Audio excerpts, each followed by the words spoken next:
I'm excited about this episode of the Elite Recruiter Podcast. We're going to talk about how you can become a millionaire as a recruiter. Recruiting is one of the best opportunities out there when it comes to advancing your own career financially, your net worth. But today, we're going to focus on how do you become that millionaire. So my special guest, Brianna Rooney, who is with us, who's actually done it before. She has exited her company. She's become a millionaire. And now she's also, on top of that, training other people to do it. On top of that, unlike most trainers, she's still recruiting. So I am so excited to have her on the podcast. So definitely welcome to the show. Thank you so much, Ben. Happy to be here. So we always get started. How did you end up in this wonderful world of recruiting? I don't think it's going to shock anyone that I fell into it.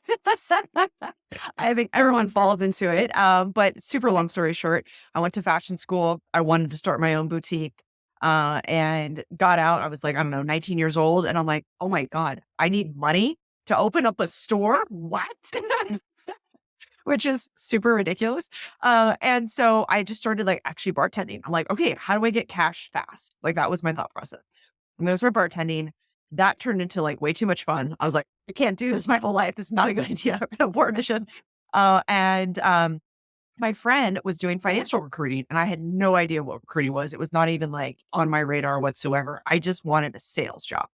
And she's like, look, this is seriously what you do, cocktailing, bartending. It's so similar. We're just talking to people. We're just getting them excited. I'm like, all right, cool. So I put my resume on Monster.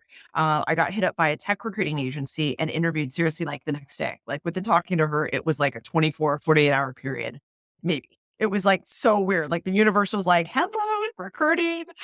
I went in and, being just money hungry, keep in mind my stepdad and my dad both own their own business. So to me, that was just supernatural. Of course I'm going to own my own business. I want to have my own store. So went in and he was like, all right, how much do you want to make? And me being 21 years old and super, super ballsy on that one, I was like 300,000. And he looked at me, he was like, you're hired. Hey, cool. So I called my parents. I'm like, he's got this tech recruiting job. They're like, what's that? I'm like, I don't know, but I'm going to make 300,000. And they're like, okay, adorable. Well, I got to ask, was anybody at that agency making 300K or? No. Okay. But he promised me all these riches, So he lived in, this extremely wealthy community in Westlake area. I mean, Britney Spears lives in it. So I'm like, well, he obviously does really well and I want to sit right next to him.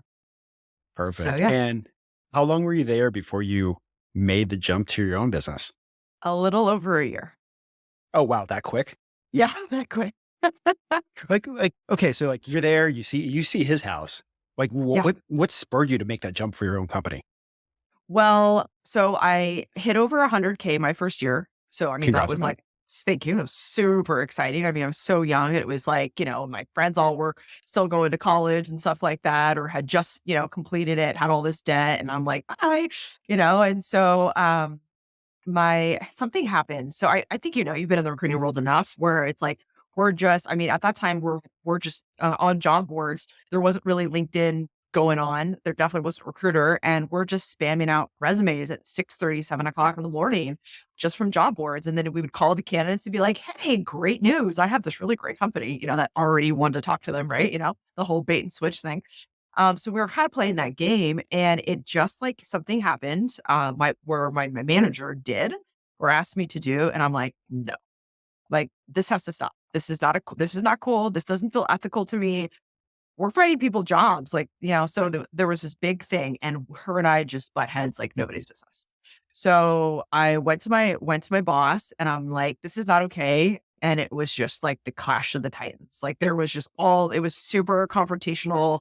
She was yelling at me, I'm yelling at me. I mean, I've never been in that situation before. And I was like, I'm out, I'm gone. And I was definitely the top producer because he had 3 different companies, top producer there. And so I just wanted to make a statement and I just walked out that door and I'm telling you, it shook everybody. And I was, you're really good friends with everybody. So I'm like, we're going to the bar tonight. And everyone like toasted me that night, quit your job. I say, what are you going to do? I'm like, I have no idea. My mom's crying. She can go back. What are you doing? What are you doing? You're ruining your future. Yeah. I just didn't care. I was too young to care. I had zero responsibilities. I had a ton of cash in the bank account. I was still partying pretty hard. It just didn't bother me. I was just kind of on top of the world. I didn't care. And like, when did you start your company after you said, fuck you guys? So, yeah. Oh, good. I didn't know if we could cuss on this one. I was like, okay, mine's unfiltered, but I didn't know. Okay, cool. I like it. So I had that talk with him. He called me. So my boss and I got along really well, right? And so he's like, look, how can I make this right? So I told him what I needed, right? I needed to be on a new team and I needed these things to not happen. And he goes, okay, so it's Friday. So he goes, okay, I will call you by Tuesday. I'm going to make it right. I go, cool. So then again, I celebrated even more because he's begging me back already. Because he's like, do you have any plans? He thought I was going somewhere else. I'm like, I don't have any plans. I'm done. But I love recruiting. So we'll see what happens. And so I'm at a Laker game on Sunday with my stepdad. And he goes, so what are you going to do? I'm like, what do you mean? I'm going to go back. I'm going to go back. It's like that. Like, that's silly.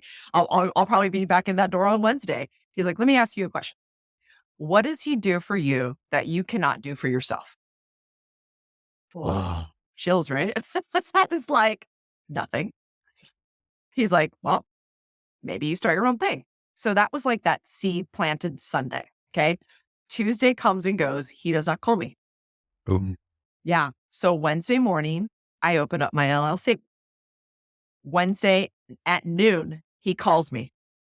Okay. So keep in mind, Wednesday morning, I'm an early bird. Wednesday morning, LLC is opened, Dice is purchased.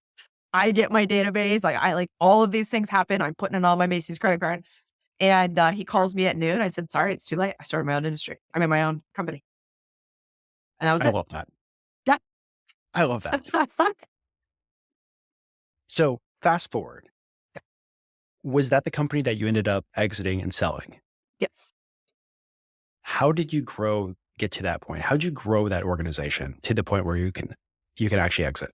Yeah. Trial and error, first of all. But I would say what was really important is that I treated every single person like I had wanted to be treated. So I gave away more, more commissions than I was given. And I, instead of doing group commissions, which is what we were doing, we did like team commissions. I did individual commissions because I felt like you should get rewarded by what you do, not by what your team does. We can operate as a team. I didn't want any sharkiness.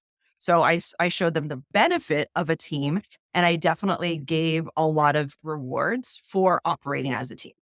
So there was lots of little cool things. Even like I would call it a tally game. So I don't know if it was 500 or 1,000. Honestly, it probably went up as I grew. But essentially, every month I would give someone $500 in cash for a tally. So you would get a tally for a phone. Let's see, a phone screen. You would get like 2 tallies for like a new client, like whoever gets the first interview with a new client. Cause as you know, like that's big time, right? Like you got to like hit the ground running there. They would get a tally for on-sites, and then you would get a tally for offers. Nothing for closing, because I wanted to reward activity, which they could then see. Obviously you get money when you close the deal, right? Yeah. So I wanted to reward. I had a giant reward system. So definitely people like to work for me for sure. And I wanted to make sure that I trained them really well. So I was like hyper focused on training.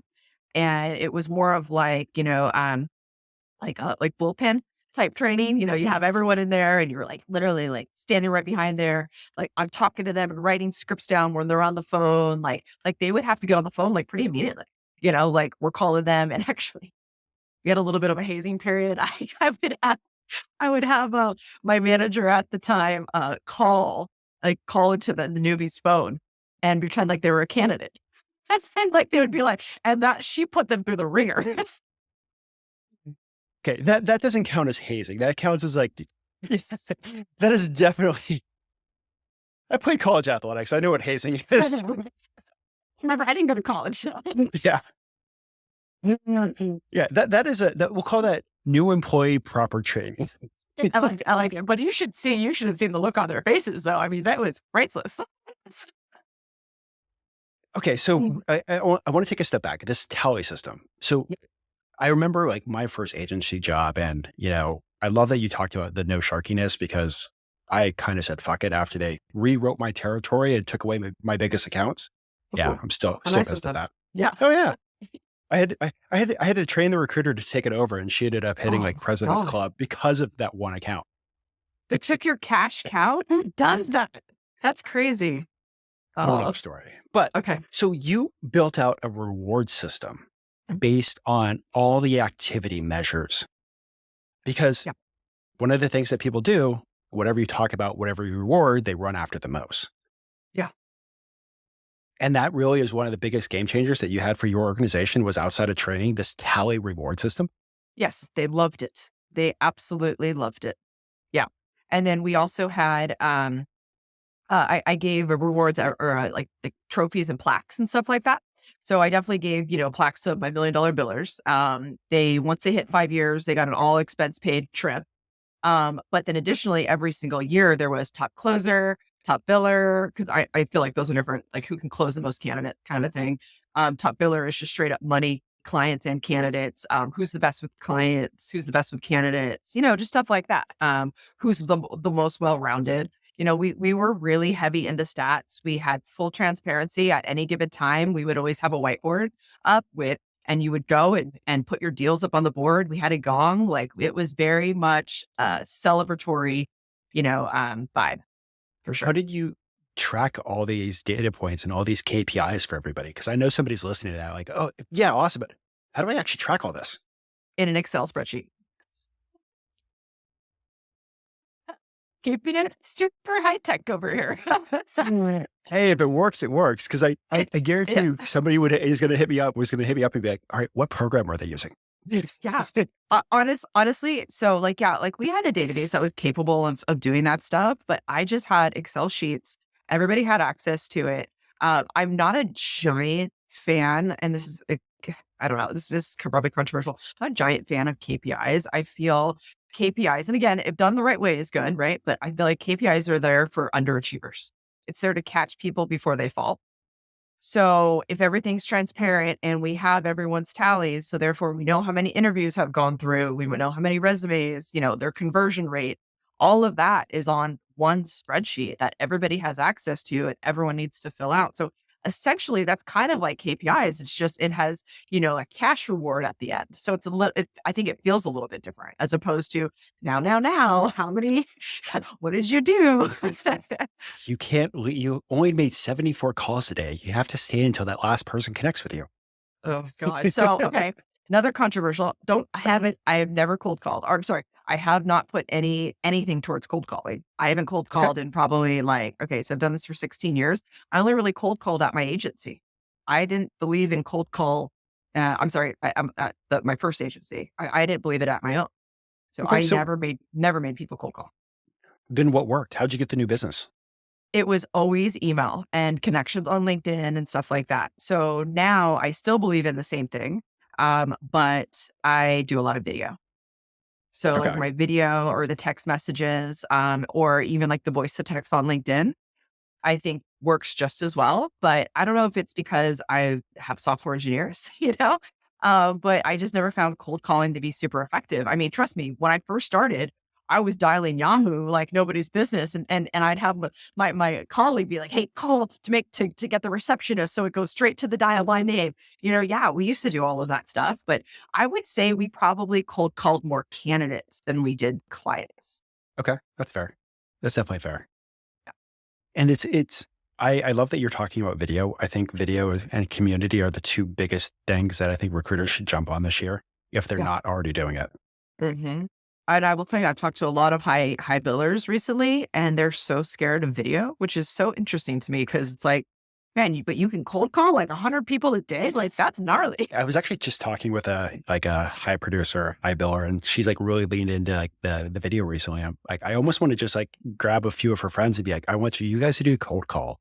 you guys doing video and let me just track the metrics for you guys. Yes. Okay. So you know what I asked? I don't know why you're giving me the money hills. So I asked the whole room because like I was speaking right after someone just talked about the power of cold calling, and I was having to come up and tell them how to talk to the next generation. And literally a deck in this business thing says why cold calling is door to door sales is like, it's like nobody wants it. So I was like, oh my God, I have to now go up to this. So my question to the group was, raise your hand if you all pick up cold calls. Raise your hand. Who picks up cold calls? Nobody. Nobody does. If it says spam likely on your phone, you're not picking that up. Or if you hear the, hey, how are you? It's gone. Or the little like click. Robot? Yes. I'm Oh. like, oh. I'm like, I actually picked it up. Yeah. Yeah. I mean, honestly, there's tactics, right, on how you can like get through to somebody, but like at the end of the day, like not many people are picking it up, we don't have time for that. It's like cold text them, and then it's like, think about how long it has to take to ring to get to the voicemails. And again, how many people are listening to their voicemails? I mean, how many you haven't listened to? Yeah. We're not going to go there. Yeah. All right. Jumping back to the millionaire track. Yeah. So was your secret to becoming a millionaire? Was it building and scaling a company? Or did you become a millionaire also sitting, like working a desk? Because I think there's multiple ways that a recruiter can take their career. Yes, multiple. And I think what I would love to talk about is the fact that do not just bring in people because you think you're going to make more money. That does not happen at all. Actually, I'll never forget. So I think I brought in, it was my first year. So I had my first year. I think I made maybe like 400,000 my first year. It's like, oh, wow, that's pretty cool. Right. I went from 100 to 400 and now I'm by myself. And now I have tons of time actually, because it's just different, right? You don't have to, no one's like getting there at 6:30 to show the boss that they did a great job. And, so it just wasn't like that. So it was cool. I get to do what I want to do. Definitely celebrated my highs. So then I was like, okay, great. You kind of get bored. And it's silly to say, oh, I got bored really within a year of making 400. Like I need a challenge. So like, hey, I'm going to bring in like 2 employees, right? Because I believe in hiring in twos because naturally, one's going to work out and one's not. So if I'm going to train, I'm going to train 2 in hopes that I get one, or one really good one. So anyways, I told my CPA, I'm like, all right, here we go. I got to plan this out. I need to, and the CPA was like, don't hire, get out of my office, basically. I'm like, okay, yeah. So I want to hire. He's like, I'm against it. I'm like, whatever. So of course, I always do the opposite of what someone tells me. Oh, I said, okay, great. I'm going to hire. And it's challenging. It's really hard. You do not make more money. You make less money. You have to basically know that for 90 days, if you are not dedicated to them and getting them up and running, and then also you're paying them. So I was paying them a draw, right? So you got to assume I'm paying $9,000 no matter what, if they work out or not. It's heavy.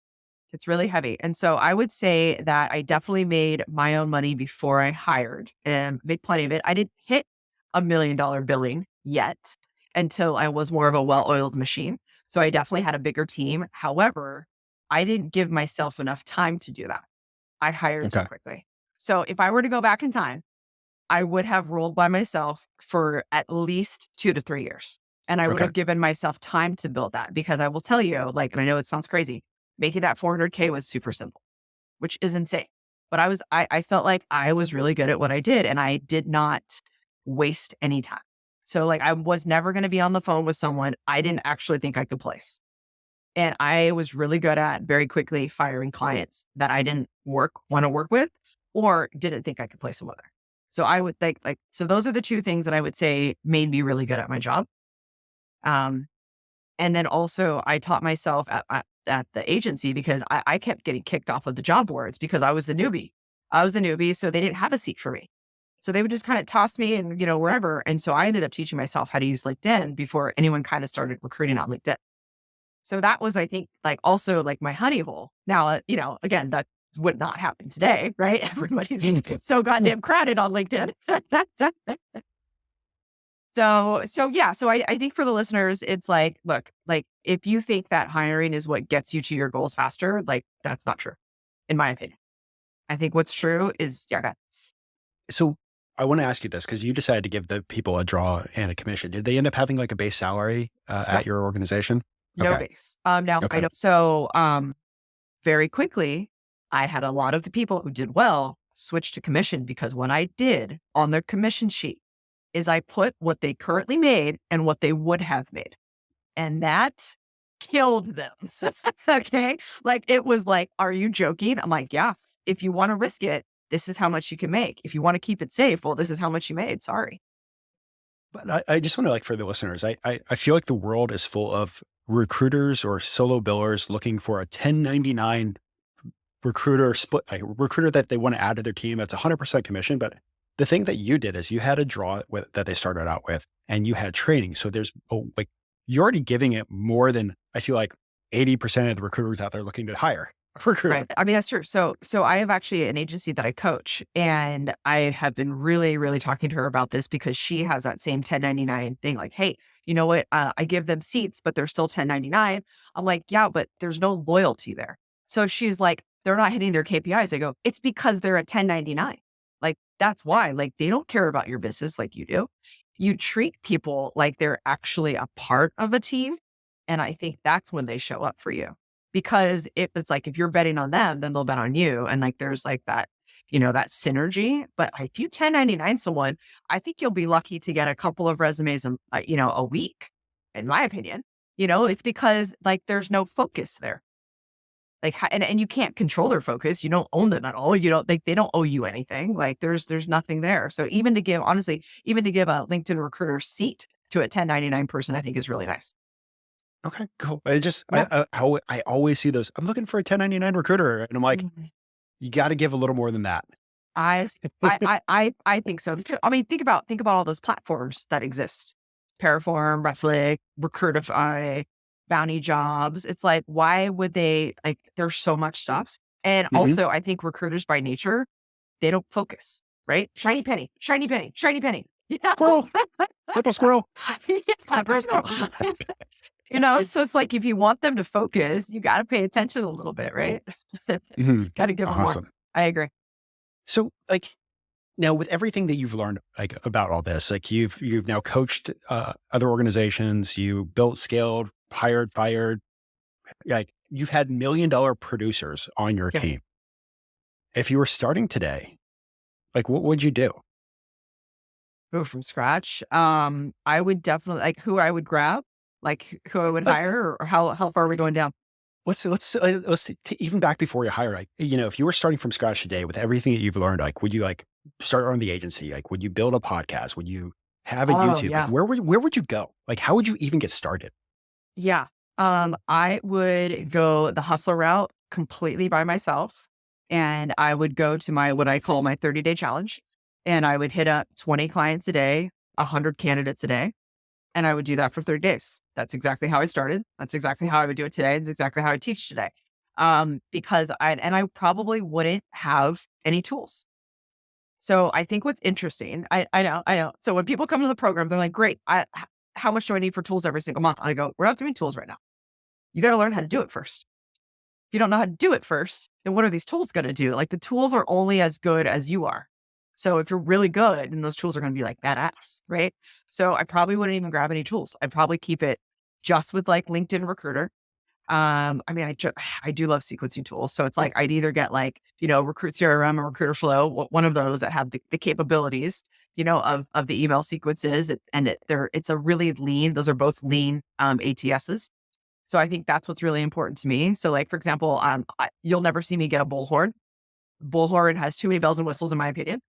Or your bullhorn, you're so sorry. No, no, no. I looked at it once and I'm like, that's like maybe if I had like 100 people working at an agency, it's perfect. But if when you're a small business, like it's just me and my wife, that's way too much.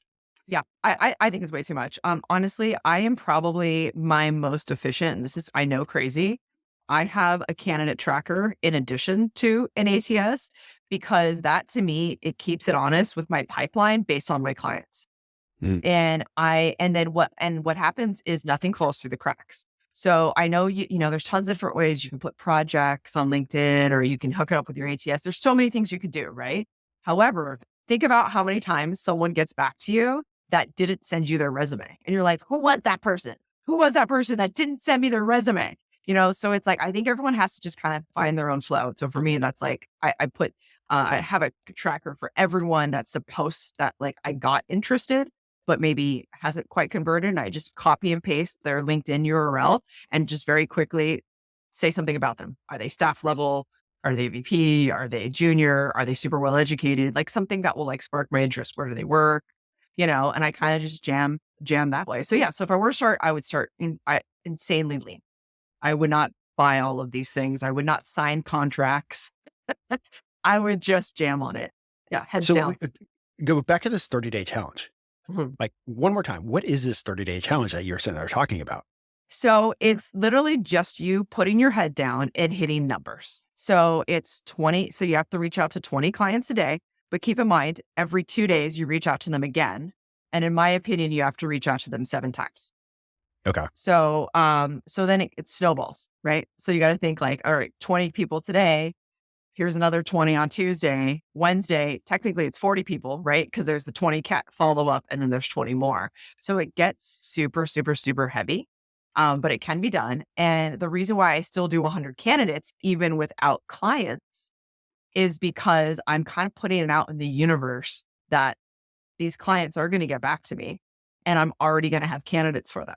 So it's like this catch 22 that I'm playing where it's like, I don't really have jobs for these candidates and I don't really have candidates for these clients, but it's going to happen.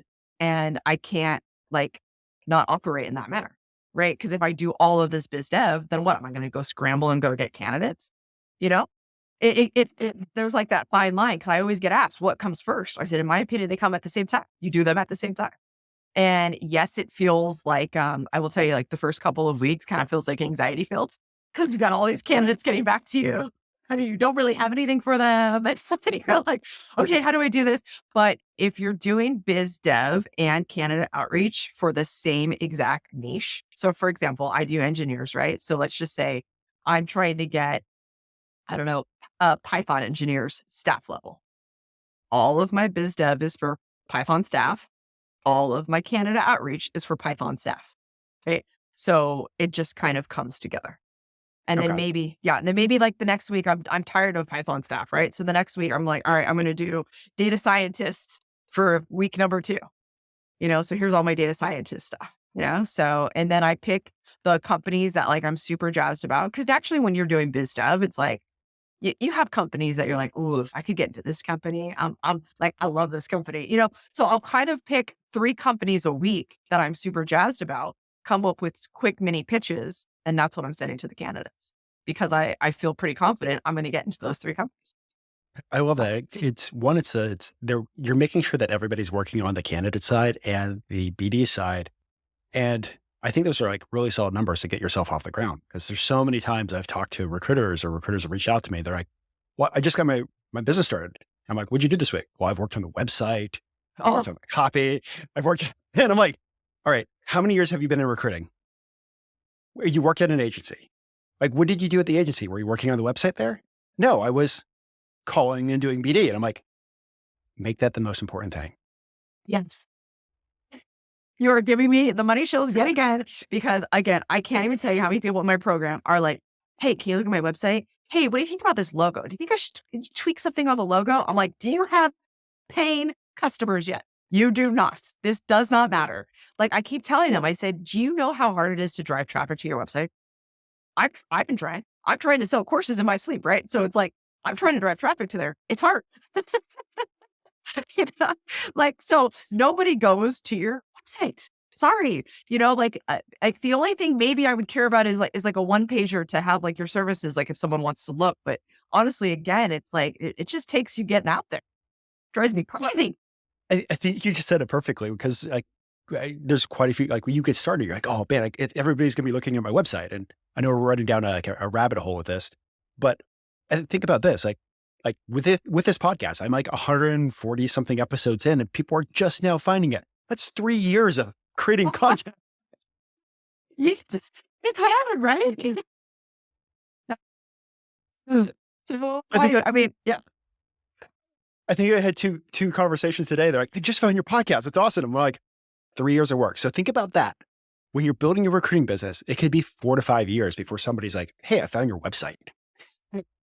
Great. I'm glad it worked. Now, with that said, buy your URL. Like, don't Oh be yeah. silly about Yeah. that. You think of your name, you see that it's not taken, there's no trademarks, it's not on LinkedIn. Yeah, buy your URL. Don't be silly. But Yeah. That yeah, takes 5 minutes. yeah, exactly. And like $10. Okay. So we've talked about the work that it takes to get started. So 30-day challenge, like put a challenge for yourself, put in the work, go crush the work. Now, the next part is, I believe, is mindset. Yeah. Yes, 100%. What kind of mindset does it take to become that millionaire recruiter? Wow. How much time I have? Okay. So this one I'm like a mega fan on. So I have lots of challenges. I also have like the smile challenge. So, for example, like there's I have what's called learning rainbows. So, once a month, and sometimes we would even do it more, but once a month on a Friday, I would have one of my employees stand up for 20 or so minutes and do a presentation on honestly whatever they wanted to either learn about and then teach us, or maybe they just loved it and wanted to teach us, like whatever it was, they were going to teach us something. I felt like that was super empowering. And so I actually chose the power of smiling. So, and this was many years ago. And so there's tons of statistics that show that smiling is the trigger to your brain, which then in fact brings really great things, you know? So I even make sure that when I'm doing an offer or talking to a client, I'm standing, I'm smiling. I teach that for sure. And so, anyways, I'm like, wow, this is like a rabbit hole here. But where was I going with this? What did she just ask me? Jesus. The power of mindset to be a Oh my millionaire God, thank recruiter. you. Oh, like, see, my mindset, tick, tick, tick, tick, tick, buy shiny penny, toward this girl. Okay, yeah. So, Recruiter. so I would do a smile challenge. So, like, anyone's in a rut, anyone's, whatever, I'd be like, great, you're on a 30-day smile challenge. I'm like, what the hell is that? So I'm like, the moment you get in here, I don't care if like you are absolutely do not want to come sit down at your desk. It doesn't matter. But once you sit down at your desk, I need this on. I need this smile on. I need you to like smile all through biz dev, smile every single time you're doing an outreach. And if you want to just like not smile, like when you're not doing outreach, fine, good. You want to go in the bathroom and go curse me, fine. But every single time you're doing anything, any kind of email, it has to have a smile on your face. 30 days. That's it. And I will tell you, one of my employees was, you're nuts. Like he was full blown, like, this is nuts. This is not going to work. You're crazy. I was like, fair, go do it. But I said, just do it. Came back within like 2.5 weeks. And he slams my door, sits in the chair and goes, all right, it worked. I don't know what the hell happened. I don't know. It doesn't make any sense to me, but it worked. And he had literally the best next 3 months of his entire career. And it was insane. So anyways, the mindset is so insanely important that I mean, there's been times, I don't know about you, but I've cried in the corner. Like I've been like, this sucks. Like this sucks. Nothing's going right. I've been on XYZ, or my employees are pissing me off, or I had the F word, the fallout, like whatever happened, it sucks. It's really, really hard. And I think it's really lonely. And I think people think like, oh my God, they like romanticize being an entrepreneur and no one really knows what it takes. There's no safety net. I don't have a paycheck. No one's paying for my insurance. No one, I had 2 kids. No one helped me out with that. There's no maternity leave. And then also, guess what? No one's giving me a pat on the back when I close a deal. Right. But yet you're patting everybody else's back. So it's definitely, you have to be a self-starter. You have to have affirmations. And I think you need to journal and you need to understand what success actually means to you. And I think that definition changes, honestly, on maybe even a quarterly basis. So it's like you have to get to know yourself really, really. And for most people, you don't get a chance to know yourself very well if you're not sitting down and thinking about yourself, which is why you probably mentioned journaling. Yes. Yes. But 8 hours, it's like, that's it. What are you doing for the rest of the time? Like, seriously. So fast forward, we've started the agency. we're now talked about mindset. And I think, journaling, like journal, reset your goals, like exactly what you said. Do that for 1 week and then come let me know. But like you've done some other things, like you've started a podcast, you've started a YouTube channel, you've like done like all these additional things. Like, would you do those again? Would you recommend first people to do those? I wouldn't do the YouTube again. I love the YouTube, but in this crowded market, I don't know if I would do it unless I actually had a monetization plan. So I started it because one of my employees was like, there's no training out there. We should start a course. Your training, like literally all you'd have to do is just film it. Like you have everything here. Let's just do it.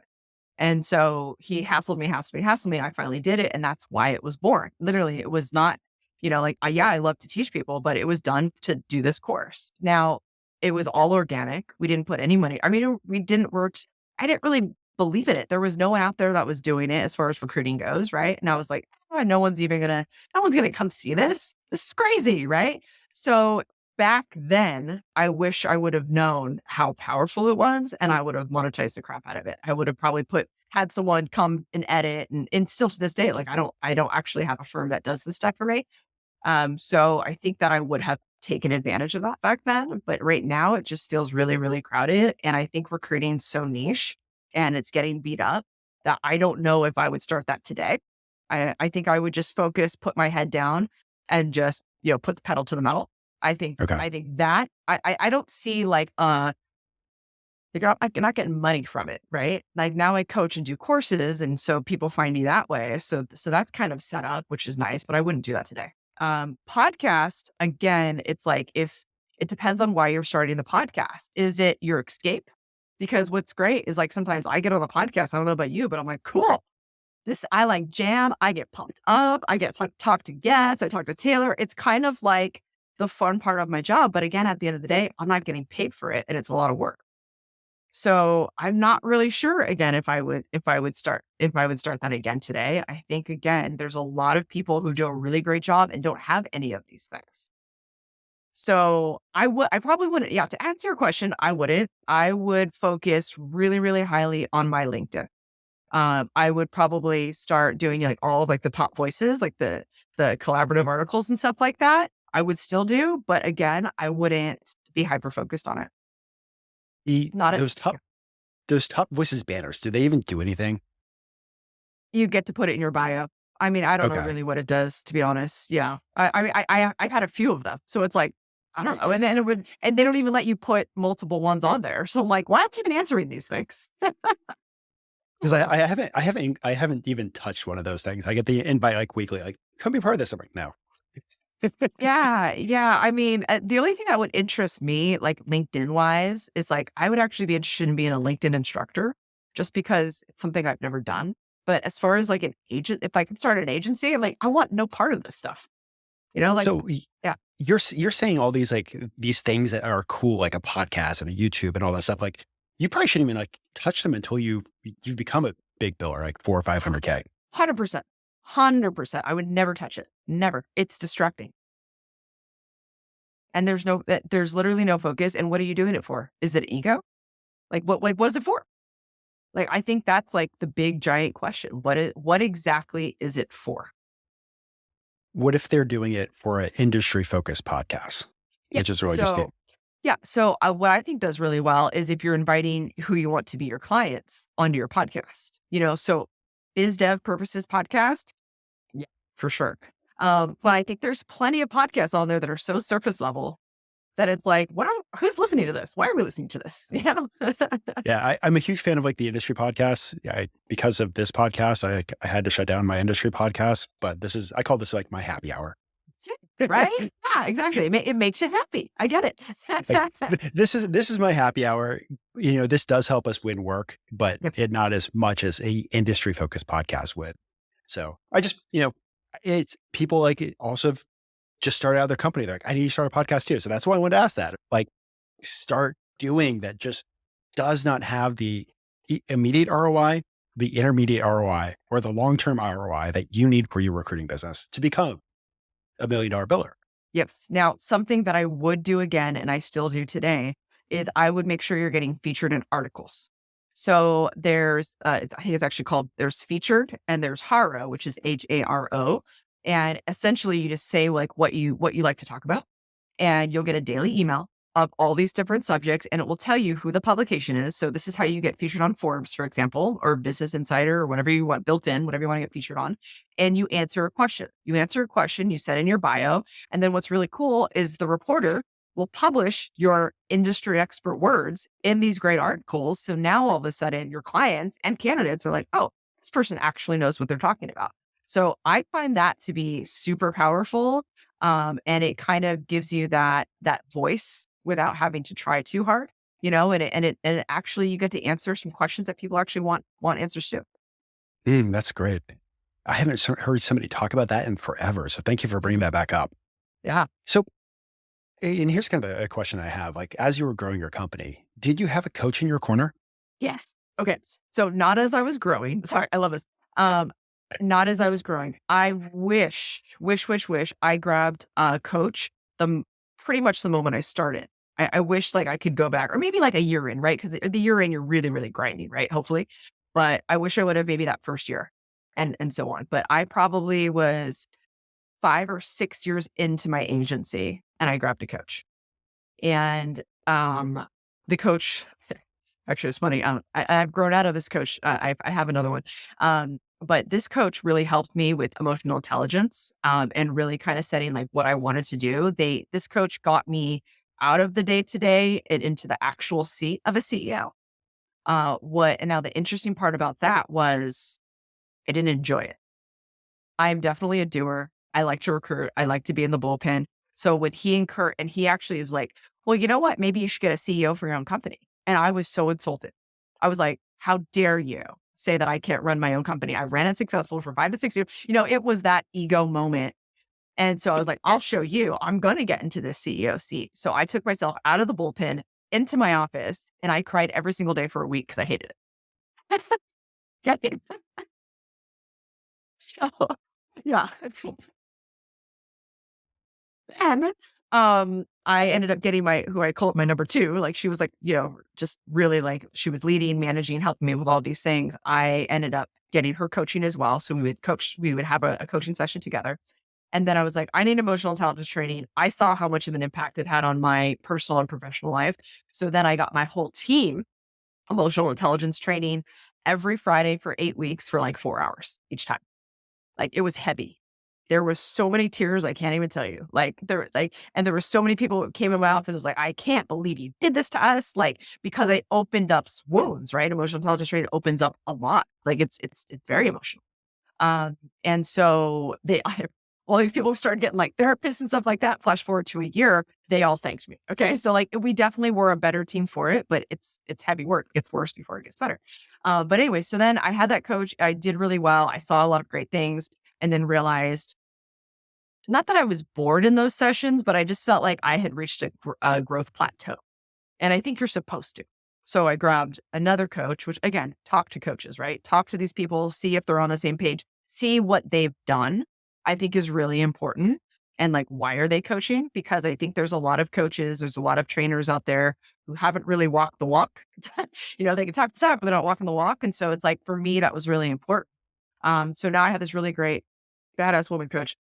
And so she's taking me really far. She's helped me through the sale, and all of those things. She's talked to some of my employees throughout different moments. I've had her look at, hey, what do you think of this? What do you think? It's great. I believe in coaching to like the fullest extent.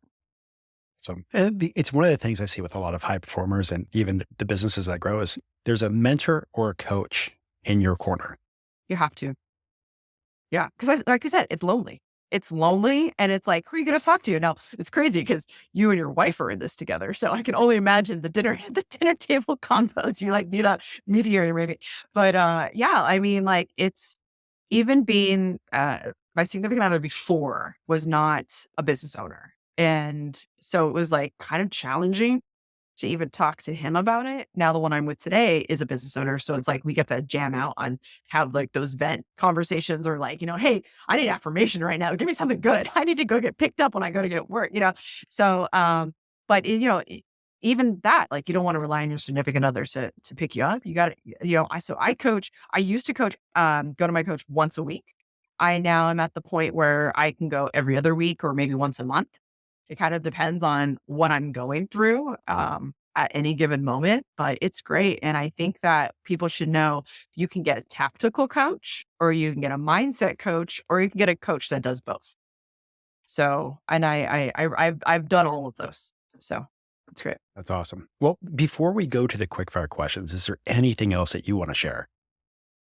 God, that's I would say focus on the fundamentals. Like, there's all these shiny little items, and AI is great, by the way. You have to get that under control. You have to learn to embrace that, but still focus on the fundamentals, because the fundamentals, I think, is what will sustain your career.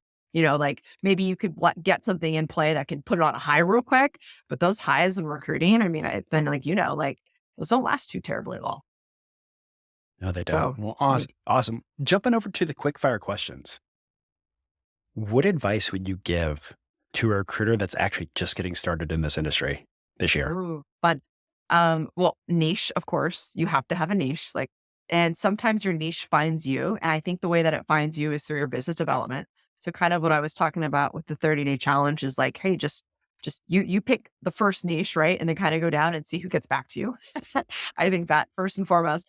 But you really have to leverage your LinkedIn. So I definitely think not everybody pays attention to this, and actually have on the keywords that, if a what would a CEO look for? So, like, for example, if I'm the CEO of, I don't know, a SaaS startup, and I need a recruiter, what keywords am I going to put in LinkedIn to go find my SaaS startup recruiter? Well, I'm going to put SaaS, I'm going to put startup, right?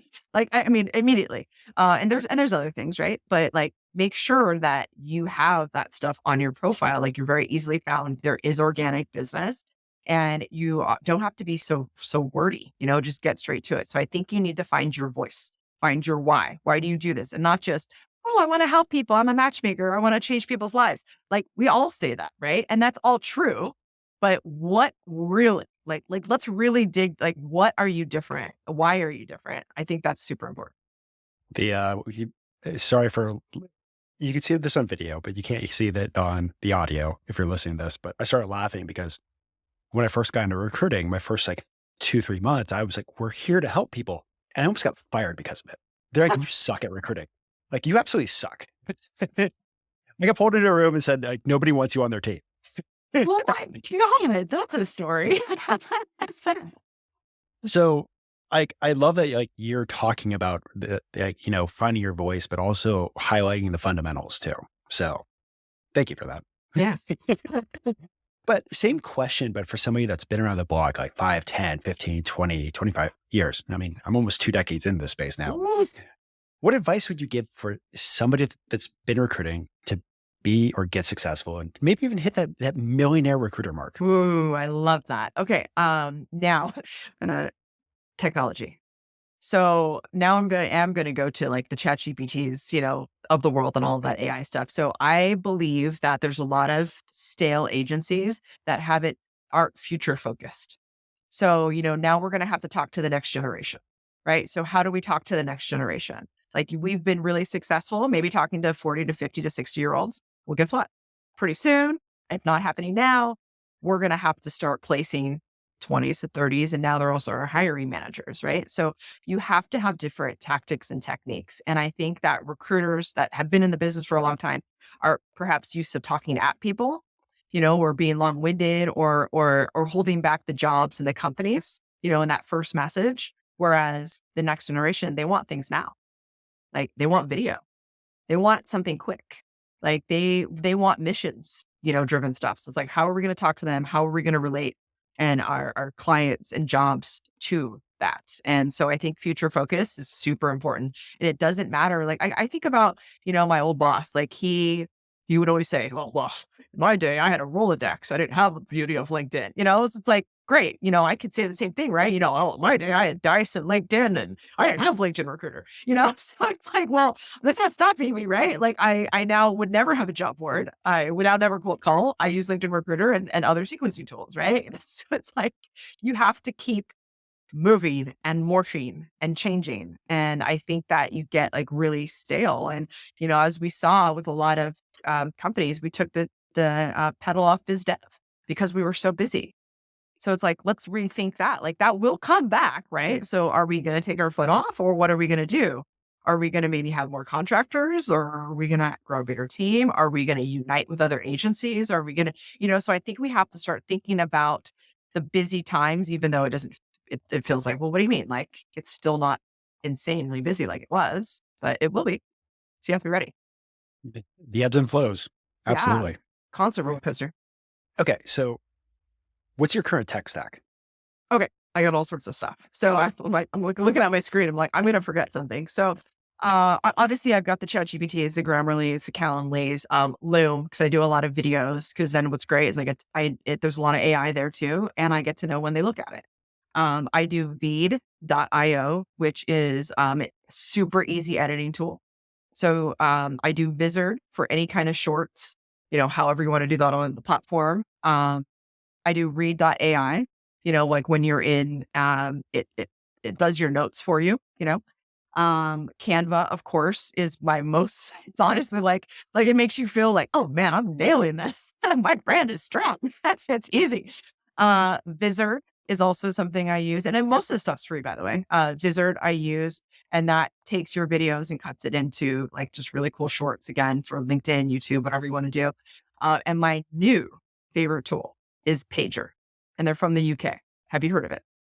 I have a interview with them coming up. Oh, really? Oh, that's Yeah. funny. So wait, do you use it then? I had not yet, but I got a podcast interview with him. He was like, hit me up. I was like, I'd love to chat with you about AI tools and recruiting. So look forward to that. Oh man, it is a very cool platform. Depending on, I guess, depending on what you need. Like, is it source data? Is it biz dev? Is it content? Is it like, what is it? But it's essentially like your own AI personal assistant. So like the thing that like really was like, wow, this is cool, is I can put in all of the different websites or all of the different clients I work with, stuff like that. I save it all. Of course, I already have my personality and tone. I've already trained my bot, right? And every day it will tell me, hey, this happened in the news with, whatever website I saved. This happened in the news. Look at this. Do you want to share this? So I'll click on it, click Ghostwriter, and it comes as to what it would share on like LinkedIn or whatever social you want, right? And it keeps you consistent. And it's very cool. So that I love. And then also on the biz dev aspect of things, let's just say, okay, my dream client's Pinterest, right? So Pinterest, I want to talk to the CTO, which, probably not, right? So maybe like an engineering manager. So I'm going to put engineering manager at Pinterest, and these people are going to come up. I'm going to choose the person. And then now this thing will come up with every single thing they've been on. Either it's a podcast, they've had an article, they were featured somewhere, whatever it is. So now my biz dev message is, hey, I was just listening to the podcast about XYZ. I'm super intrigued. Now I would love to hire for you. So it's just kind of like it keeps you smarter and in the know super fast. And Well, that's also like a way better personalized message than the, hey, I have my NPC or this and that. yeah, exactly.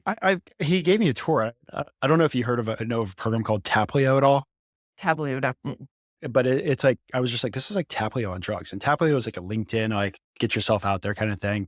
It's for years, I hated LinkedIn, and finally about a year ago, I was like, might as well just do it. I have to. I'm back. Even though I've been on the platform for almost 2 decades, I'm like, I was one of those like older recruiters, like, it's changed. It's not cool anymore.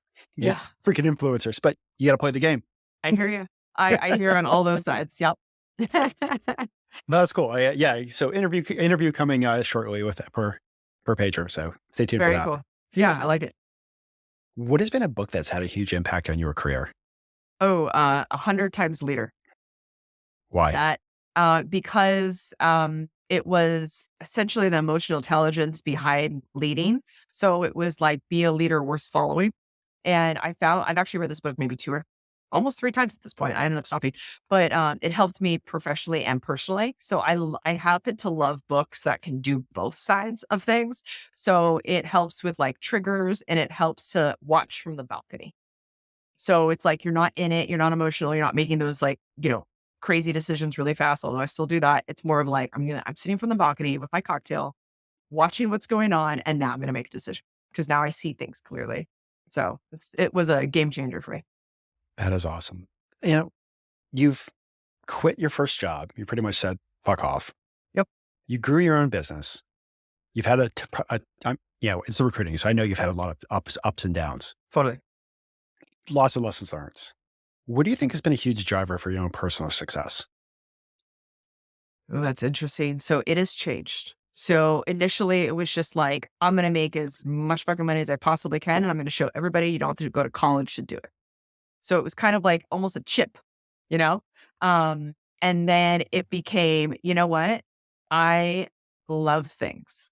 I love vacations. I love cars. I love houses and investing and all of these things. And I want to retire when I'm 30. Keep in mind, I'm 39. I'm not retired. So like I want to retire when I'm 30. So I just worked really hard to retire. But then, naturally what happens, you make more, you spend more. Silly. Okay.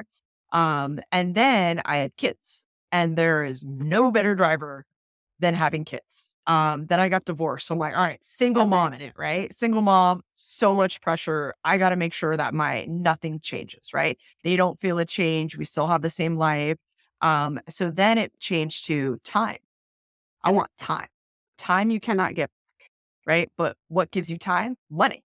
So like I would always relate my money goals to what I wanted. And it would be, I want to live out of the country, for example. Like I want to tour. Honestly, I'm super scared of my kid going to middle school. I'm just going to throw it out there. He's 10. And like, so my goal honestly is like, okay, how can I make it that we can travel? He skips middle school. I grab a teacher and we go travel and have the best education in the whole entire universe. Right? And then how do I convince also my ex to come with me and probably pay for it? So it's like all those things. So that kind of motivates me on a different level. And then now what's interesting, and I will tell you that I'm personally struggling with, is aligning my money goals to me getting excited about coaching and training. Because I will tell you, like I closed the director of engineering a couple weeks ago, right? Big position, sounds really great, did it really fast. I felt good. But it's a different high now to when I'm coaching an agency and they get their first deal, or, hey, I changed the process internally and now they just get it, or, stuff like that. So, or I had a speaking event a couple weeks ago, so those kind of highs are starting to be a little bit different for me, but naturally coaching and training doesn't get you the same money recruiting does, right? So now I'm trying to be like, all right, how am I going to balance and still feel satisfied in every aspect of my professional life? So I have to keep going back to, again, like spending time with my kids. What do I feel super excited about? And that is taking me a long time with my coach and with journaling and with whenever something happens, like any like little win, any personal, professionally, I write it down in my growth and success journal and I try to like really grasp what feels the best and really look at how much money do I need to not just survive, but to thrive still. And so I just work backwards. I work backwards on how am I going to get it and where is it coming from percentage wise and stuff like that. So it's kind of an interesting time. And maybe because I'm about to turn 40. I'm like, midlife crisis. When are you going to get a Corvette? I don't know. Yeah. But it is really hard. I mean, I don't know. You've been in the game for a long time. Like, like what keeps you keep going?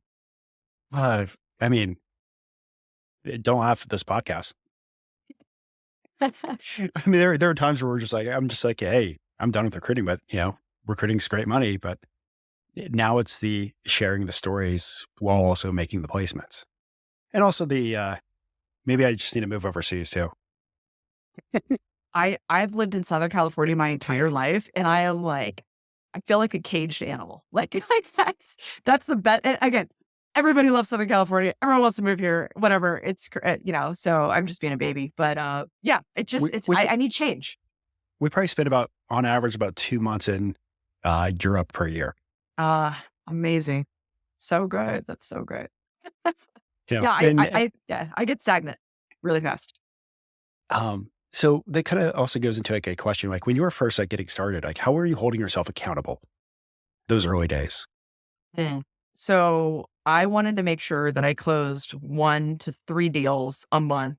Like that would be my consistency. right? Like 1 to 3, consistent. I'm still doing really well. My bills were really low. I was really great with that. So it honestly, I would never go back to how many messages I sent out. I would never go back to what my response rate is. It was just how many on-site interviews do I have a week?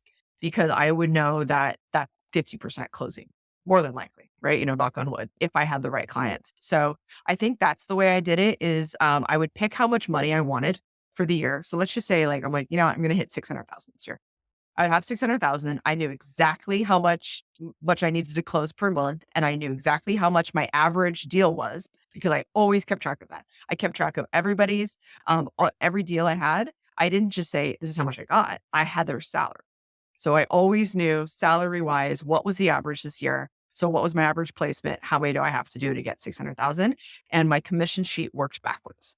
So like, let's just say I had a really shitty first quarter. I'm like, oh God, I can't leave this next quarter without making up for it. Otherwise I'm in trouble. Right. So it would always be the dollar. Always. Okay. And then this is my favorite question. I'm going to ask it two ways. Okay. The first question is going to be like, think of yourself like your first week recruiting at that agency. Everything that you know now, if you got a chance to have a cup of coffee with yourself or a glass of wine with yourself, with you within your first week in recruiting, what advice would you give yourself? I was always that annoying, like super question. I asked so many questions. So like that I did right. I think questions for sure. I would be more vocal as to why I can't have what I want. Like I was very much like, put my head down. Like he would be like, nope, you can't have that. You can't have a seat. You can't do this. Instead of me going to his office and saying like, you hired me to do a job. You're giving everyone else these resources. Why don't I have these resources? But in return though, I was able to teach myself everything. So like, it's kind of like it's hard because it worked out for me. But I would say if I were really, really, really to learn something, I would make sure I got more recommendations quicker. So for me as a contingency recruiter, my only definition of success is when you place somebody. So I could have done a really great job. I could have taken them all the way to offer. They could have had an offer and they just declined it and everything. But because they didn't accept, I didn't think I earned a recommendation on either side. And that is something that I wish I had figured out a lot sooner. So understanding what it actually takes. So I would say, understand what it takes to be a good recruiter and work that way. And then know if you did these things that it takes to be a good recruiter, you deserve your recommendations and you deserve to sing like to the rooftops, like like the great job you did. Same question, but fast forward into your business. Like, well, maybe give yourself like at that first year mark, if you got a chance to have a cup of coffee with yourself with everything that you know about your business around your first year mark, what would you be telling yourself? Never get tired of making money. Never Did get you? bored. Yes, I got bored. I got really bored. Mhm. How and why? Yeah. So that's actually probably why I ended up saying yes to the sale because I had said no a lot. And then I also, made Emily my CEO and I started a new company because I was bored. It got so easy. There was no challenge. Like there was no, I, I honestly, I almost opened up a trampoline park. I think the good and bad things with entrepreneurs, 'cause I feel like I'm like textbook entrepreneur, is you like to build, and once you build, you see the success, you kind of want to move on. You're like, all right, now let me go build something else. And I was kept yearning to build something else. I tried to go bigger. I tried to build the company really, really, really big. And that had tons of different challenges. And I realized, no, no, no, no, no, it's not, I don't want more employees. Like that's a headache. So I'm like, okay, I need a different, so I went to contingency and I built an RPO company.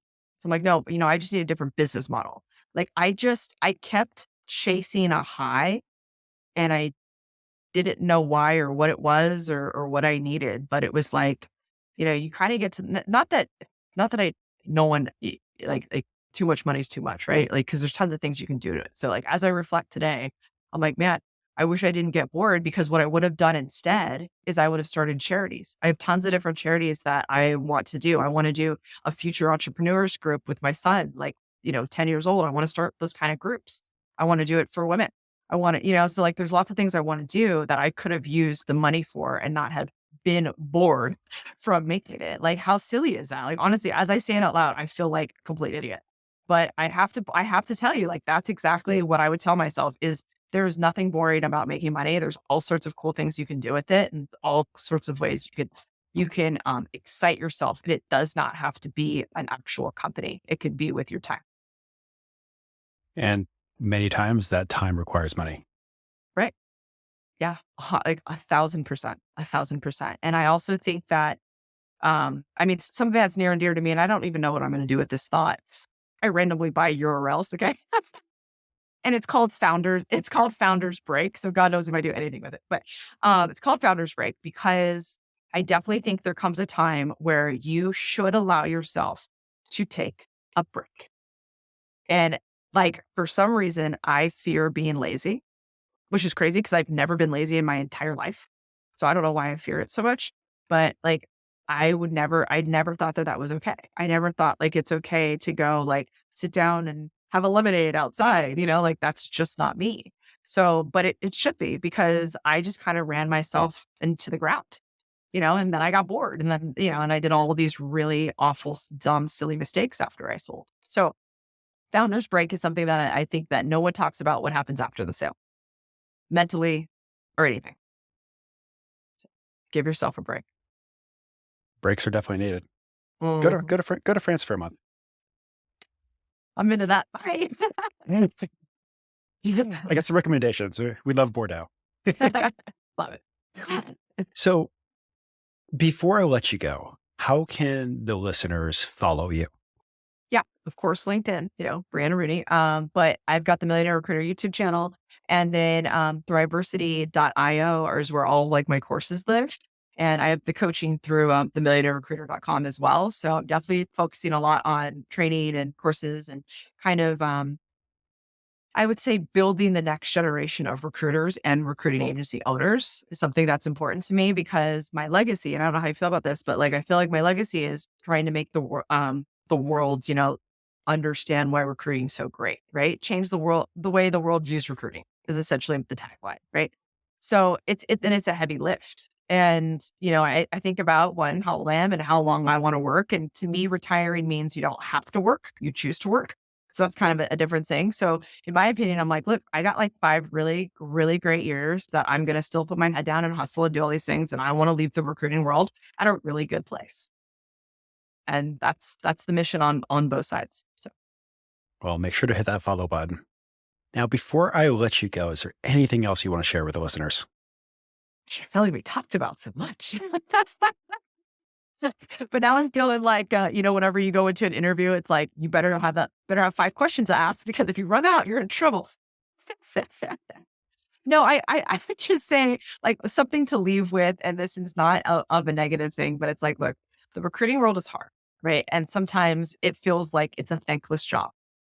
Keep doing it because it makes you feel good. Keep doing it because yes, it's the fastest way that you can make money and make a living for yourself. So I would just say, put a smile on your face, take a break when you need, and just focus on getting the job done because you should never let anyone affect your ability to do your job. Love it. Well, I just want to say thank you so much. I think one of the things that is missing from the recruiting world is one, talking about money, but two, also, like, I really believe like, people in your circle, the people in my circle, we're going to have easy, like thousands of recruiters that are financial millionaires, are able to take care of their family, choose to do the recruiting and choose to do like impact with their time and money, the things that they want to impact. But you have to crush it in the recruiting field to make those things happen. So thank you so much for sharing. Thank you so Yeah, much for coming on. And for the listeners, make 2024 your best year yet. love it. Money chills.